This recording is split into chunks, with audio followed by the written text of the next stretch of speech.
നിങ്ങൾക്ക് തയ്യൽ അറിയത്തില്ല എങ്കിൽ പോലും നിങ്ങൾക്ക് ഈ ഒരു ഡ്രസ്സ് ഉറപ്പായിട്ടും തയ്ച്ചെടുക്കാൻ വേണ്ടി പറ്റും. ഷോളോ ദുപ്പട്ടയോ ഇതേപോലെ 4 മടക്കി വിരിക്കുക. അപ്പം നല്ല വശം മുകളിൽ വരുന്ന പോലെ വേണം മടക്കാനായിട്ട്.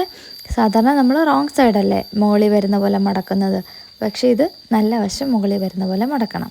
ഇനി ഈ ഫോട്ടോയിൽ കാണുന്ന പോലെ ഷോൾഡറിൽ നിന്ന് ആം ഹോളിൻ്റെ ആ കൈക്കുഴി വരുന്നിടം വരേക്കുള്ളൊരു മെഷർമെൻറ്റ് എടുത്ത് വെച്ചേക്കണേ.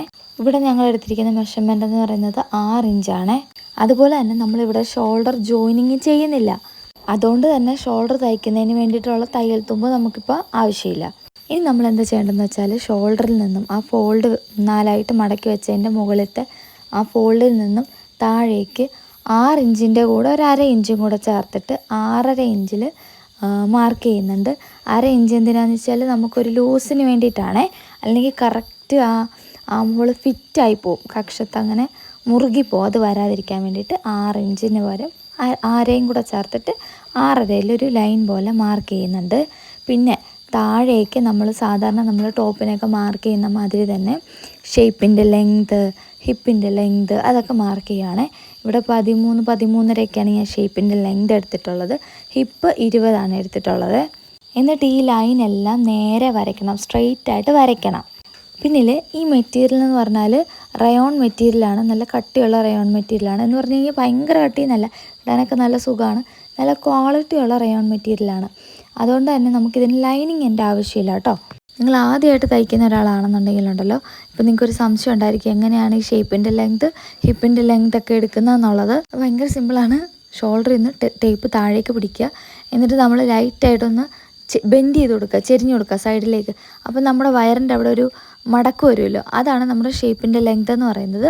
ഹിപ്പിൻ്റെ ലെങ്ത് എന്ന് പറയുന്നത് നമ്മുടെ ബട്ടക്സിൻ്റെ ഏറ്റവും ഹയസ്റ്റ് ആയിട്ട് വരുന്ന വണ്ണം കൂടുതലുള്ള ഭാഗം, അതാണ് നമ്മുടെ ഹിപ്പിൻ്റെ ലെങ്ത് എന്ന് പറയുന്നത്.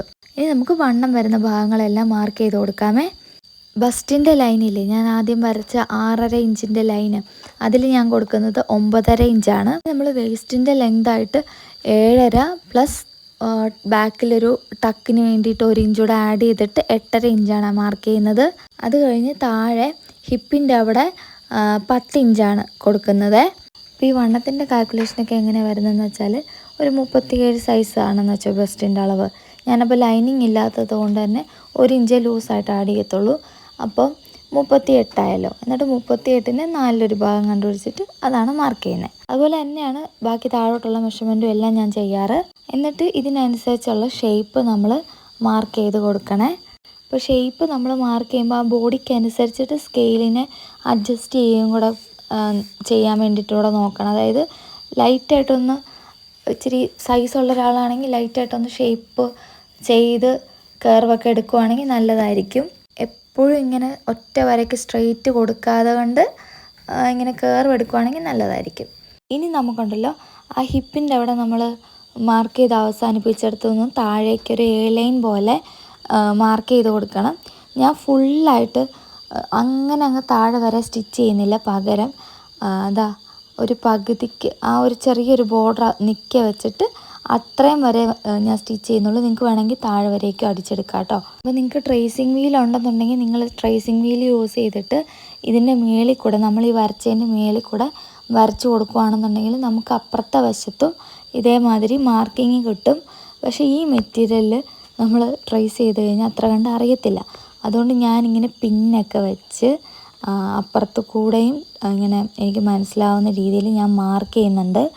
ഇനി വേറൊരു കാര്യം പറയാനുള്ളത്, ഈ സെൻറ്റർ ഭാഗം ഉണ്ടല്ലോ, ഒന്നെങ്കിൽ നിങ്ങൾക്ക് അത് കട്ട് ചെയ്തിട്ട് ഒരു ചെറിയ നോട്ട് പോലെ അവിടെ ഇട്ട് കൊടുക്കുക, നമുക്ക് ആ സെൻറ്റർ മനസ്സിലാകാൻ വേണ്ടിയിട്ട്. അല്ലാത്ത പക്ഷം ജസ്റ്റ് ഒന്ന് ഒരു പ്ലസ് പോലെ ഒന്ന് മാർക്ക് ചെയ്യണേ. അപ്പോൾ ഇത്രയൊക്കെ ഉള്ളൂ നമ്മുടെ മാർക്കിംഗ് എന്ന് പറയുന്നത്.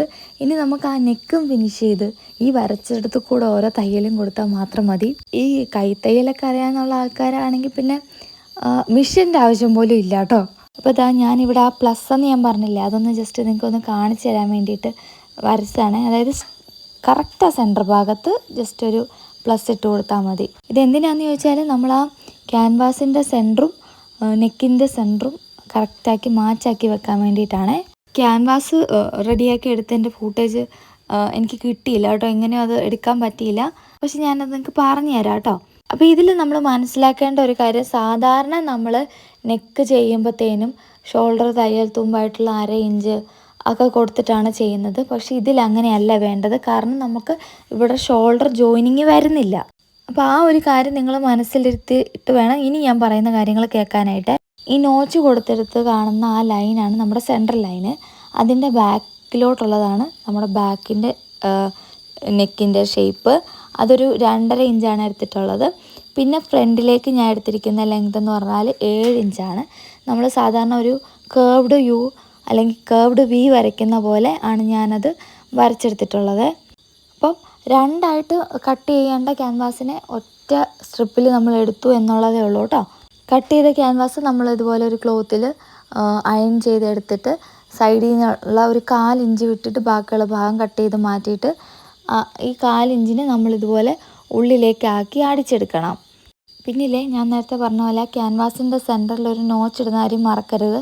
എന്നാൽ മാത്രമേ നമുക്ക് കറക്റ്റ് അങ്ങോട്ടും ഇങ്ങോട്ടും നീങ്ങിപ്പോകാതെ ഫാബ്രിക്കിൻ്റെ സെൻറ്റർ ഭാഗത്തും ക്യാൻവാസിൻ്റെ സെൻറ്ററും തമ്മിൽ അറ്റാച്ച് ചെയ്തെടുക്കാൻ വേണ്ടി പറ്റുള്ളേ.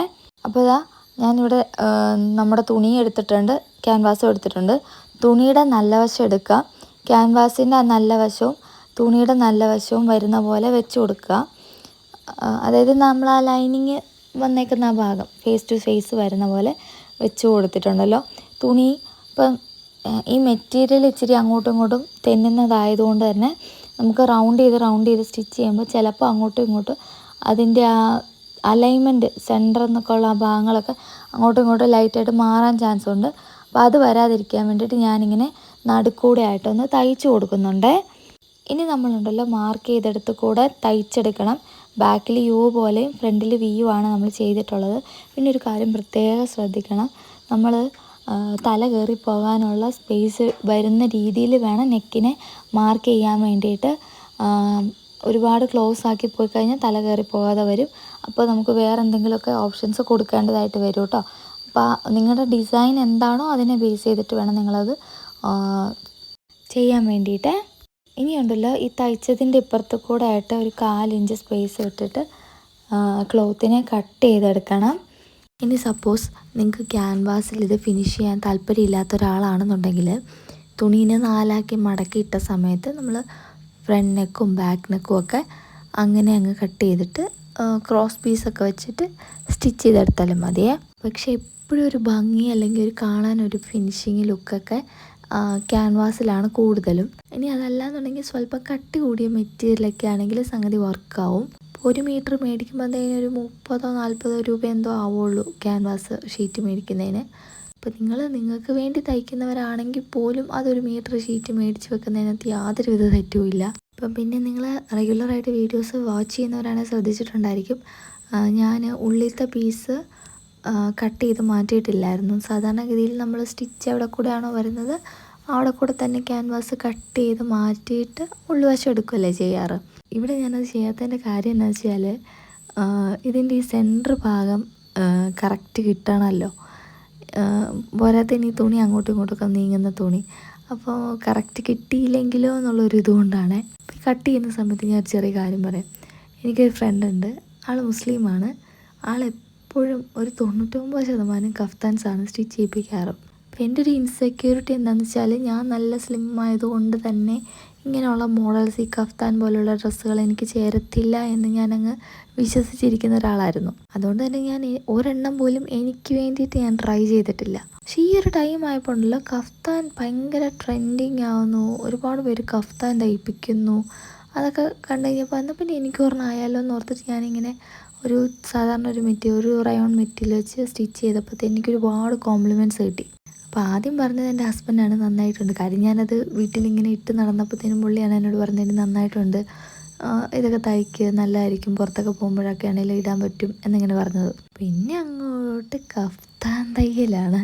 അപ്പം ഞാനൊരു മൊഡാൽ സിൽക്കിൻ്റെ ദുപ്പട്ട മേടിച്ചിട്ട് അത് വെച്ച് കഫ്താൻ തയ്ച്ച് ഒരു റിസപ്ഷനൊക്കെ അറ്റൻഡ് ചെയ്തിട്ടുണ്ടായിരുന്നു. നല്ലതായിരുന്നു കേട്ടോ. അപ്പം ഞാൻ പറഞ്ഞു വന്ന വേറൊന്നുമല്ല, നമുക്ക് ചേരുകയില്ല അല്ലെങ്കിൽ ഇട്ടാൽ കൊള്ളത്തില്ല എന്നൊക്കെ നമ്മൾ പല പല ഡ്രസ്സുകളെക്കുറിച്ചും വിചാരിക്കുന്നുണ്ടാവും.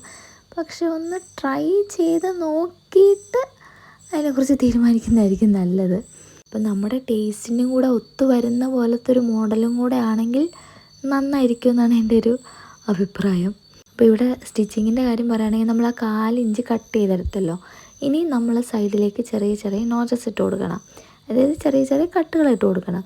ത്രെഡിൽ കൊള്ളാത്ത വണ്ണം സൂക്ഷിച്ച് കട്ട് ചെയ്ത് മാറ്റുക. ഇങ്ങനെ ചെയ്തെങ്കിൽ മാത്രമേ നമുക്ക് ചുളുക്കമൊന്നുമില്ലാതെ നന്നായിട്ട് ഇത് ടേൺ ചെയ്തെടുക്കാൻ പറ്റുള്ളേ. അപ്പം നമ്മൾ നല്ല വശത്തല്ലേ ക്യാൻവാസ് അടിച്ചത്, ഇനി നമ്മൾ ഇത് പതിച്ചടിക്കണേ.